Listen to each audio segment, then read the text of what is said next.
Right, this here is an opportunity to show you another small crop that we grew, or a reasonably large crop. We do about 12,000 chrysanthemums, which in the big pictures are not very many, but for us it's enough for our local market.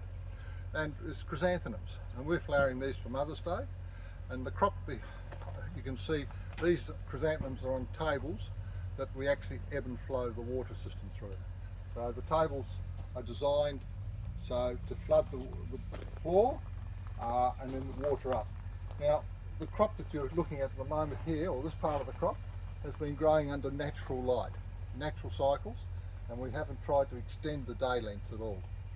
Now we're in the second week of April, and these are due to be in full flower by the end of April, and our Mother's Day crop is really another week later, which is the first week of May.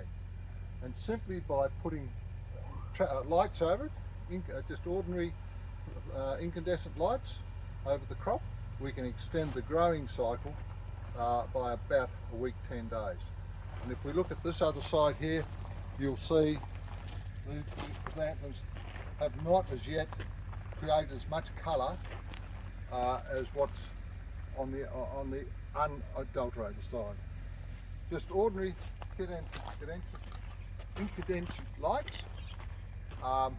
We run these for about 4 hours from the beginning of February through to the beginning of March. I think we turned these off, the lights off, for the second week of March, and now you can see that this crop in front of me is distinctly behind the natural light ones. Makes a big difference because that allows us then to sell a longer crop. We don't have to have everything ready, or we won't have to get everything out of the nursery in 1 day or 2 days. This way we'll be able to feed some flowering stuff into the market, whet the appetite. Come Mother's Day week, these will all go out the gate, sleeved into Bunnings, into Woolworths, into Coles, into the florist, whoever wants to take a chrysanthemum at that particular time of year. Mostly we sort of sell into the marketplace. Very few will get sold through our own front door. We don't try and push these small sales through the front door. We want them at the Bunnings face, or at the Coles face, or at the florist face.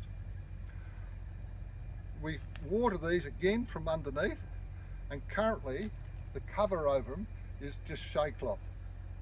Now next week we'll actually take the shade cloth off and replace it with a plastic skin, just to protect the flower buds, because if we get a late rain now and the flowers open up, they'll just break them right down. So it's important for us to have a nice looking firm plant. And for the sake of mucking about and putting a bit of plastic on for 2 weeks, which is all is required, it makes a huge difference to the quality of the plant.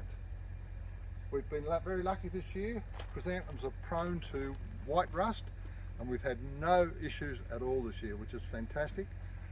We do preventive spray with it, and I can't tell you what we use at the moment, but we do prevent spray just after planting, and we disbud these plants. So we end up with a plant having somewhere between 6 and 10 heads of flowers.